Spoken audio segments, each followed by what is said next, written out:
ये तो खुमैनी साहब ने किया है, आयतुल्लाह खुमैनी साहब ने, कि उन्होंने ये ईरान के शियों को बावर कराया कि भाई जब आएंगे हजरत मेहदी आ जाएंगे, लेकिन हम अब हाथ पर हाथ रखकर बैठे रहें, बातिल को चैलेंज भी ना करें।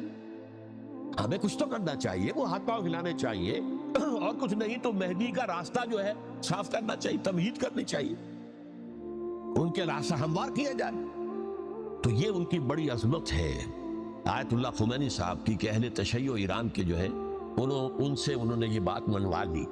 कि हम बिल्कुल इनर्ट नहीं बैठे रहेंगे, बल्कि अपने नाइब इमाम करार देकर और विलायत फ़कीह के फ़लसफ़े के हवाले से, ये दो चीज़ें उनकी जो है बुनियादी फ़लसफ़े की है, वो इस वक्त मेरा मौजू नहीं है। उन्होंने आवाम को ऐसा खड़ा किया है कि 20,000 से लेकर 30,000 के दरमियान इंसानों ने जाने देना, औरतों के जुलूस निकले, खीर खार बच्चा गोद में है औरत के, और गोली खा रही है, मर रही है, गिर रही है।